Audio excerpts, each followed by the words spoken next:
What's going on, guys? King Raven here, coming at you with another video today.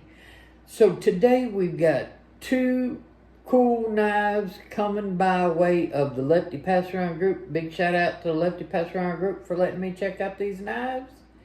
These two knives are from a company that I've never featured on this channel before.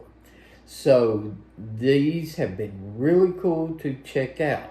But before we get into today's video, y'all give me a like, leave a comment. At the end of the video, I'll put a little subscribe button. Hit that subscribe button. Click the notification bell. And check out that other video that I'll have linked. Really does help my channel and I greatly appreciate it. Follow me over on Instagram at Shield Arms. Now let's flip this camera around and get into today's video of two really cool knives. Okay guys, so today we're looking at two knives from Pickled Steel Knives.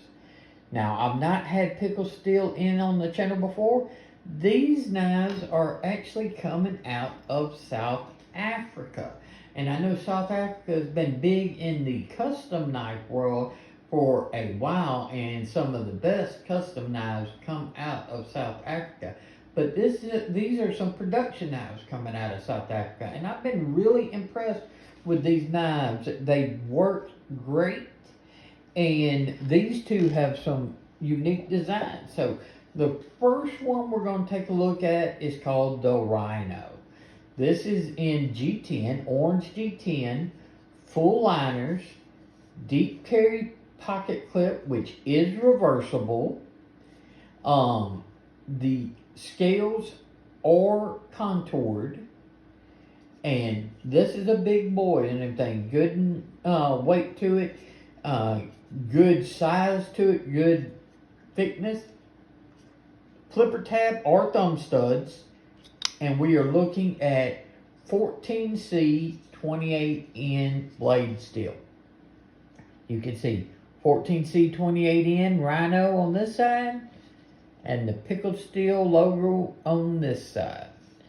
Now, this is very comfortable in hands. I've got medium-sized hands, and y'all know I'm a double amputee, so I'm not hard using my knife, but this is a very well capable knife that can be hard to use, but you're not going to be batoning with it or anything like that, because you need fixed blades for that. Don't baton with your folding knives and stuff. But this will handle anything that you really throw at it. And 14C 28N, I love that. This blade shape, you've got good belly as well as that tip dropping down. So draw cuts, very easy. You don't have to go all vertical. You can do it right here.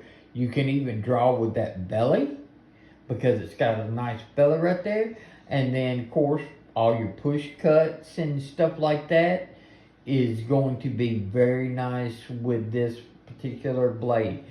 In hand, great. You've got some jimping right up here, so whether you've got it in a hammer fist, whether you got your thumb back here or in this little divot, or if you're doing like in a pitch grip and using your finger out here in the divot for control, it's very good and comfortable in hand. Action is very good. Now, the pass-through could be a little bit better and everything. Yeah, it's okay, but it's just okay. They've got it a little chamfered right there on the edge, you can see, and you can get to it, but it's not the best clearance. But you push it, clear the detent ball, and it's very smooth. Detent, excellent for the thumb studs.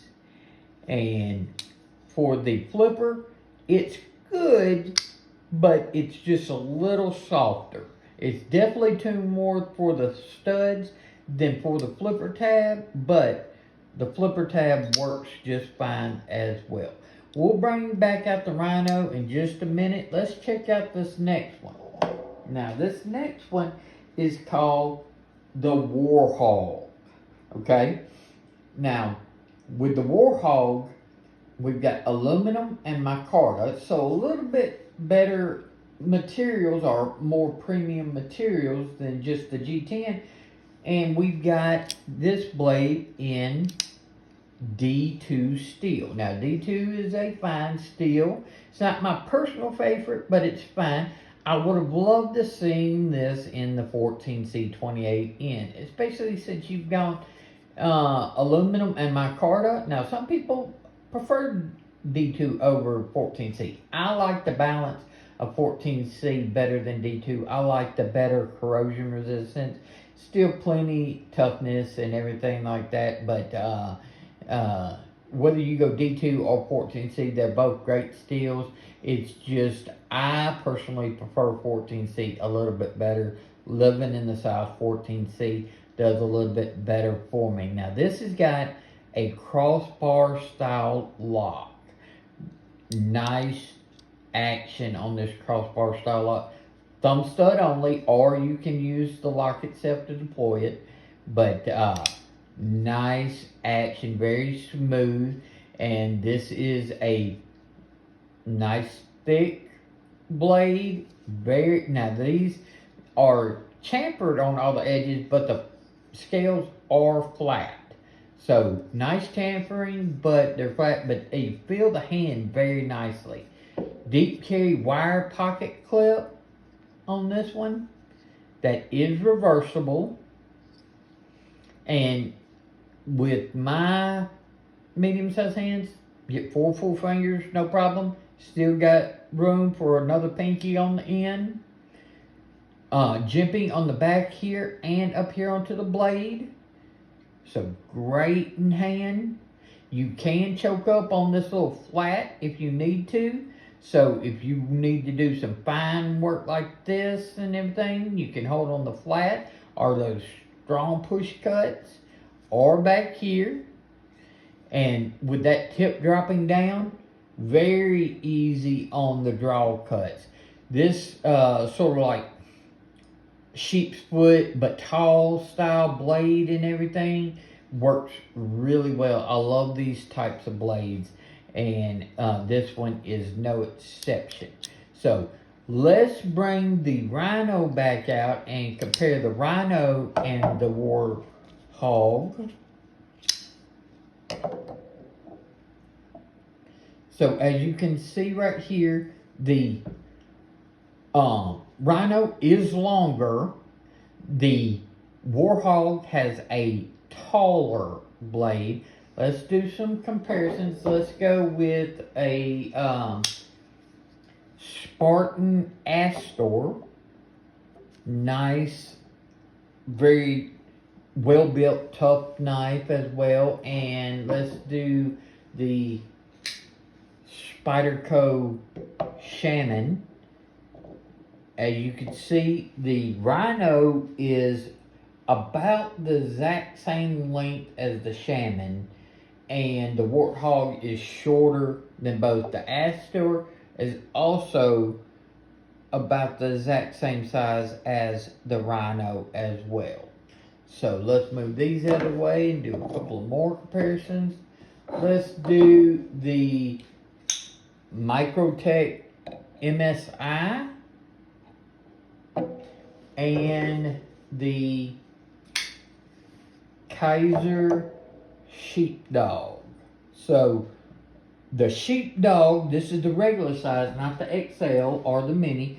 This is the regular size Sheepdog, and as you can see, the Warhog and the Sheepdog, that's a great comparison and everything. These are basically the exact same, and not only in length but also in height. If you like the Sheepdog, you will probably like the Warhog, because it is definitely got that same style of like overbuilt tallness, you know, just feel to it. I really like the Sheepdog, so the Warhog felt really good in hand. Now the Rhino is definitely shorter than the MSI. Alright, let's flip this camera around and wrap up today's video on the Pickled Steel Rhino and the Pickled Steel Warhog. Okay guys, so what did you think about the Pickled Steel Rhino and the Pickled Steel Warhog? Both of these are very well made knives, very good performance, big beefy knives and everything. So if you like good overbuilt knives, you'll like both of these. I love 14C28N. D2 is okay. It's not my personal favorite, but it's a fine steel. There's nothing wrong with it. It comes down to personal preference. So which one do you like more? If I had to choose, even though I like 14C better, I think I would choose the Warhog. It's got that sheepdog vibe that I really, really like. I like those style of knives, just the utilitarianness to them, and the feel is really good, and this is no exception. This stands right up there with the sheepdog as far as comfort in hand and usability. I really like it. So I would go Warhog between the two, but whether you go Warhog or Rhino, I think you're getting great knives. So y'all let me know which one you like better. What do you think about Pickled Steel knives? Have you handled any? Let me know. Y'all give me a like, leave a comment, hit the subscribe button, and check out this video. Think you might like it. Follow me over on Instagram at Shield Arms. Y'all be safe out there. I'm King Raven, and I'll catch ya in the next video.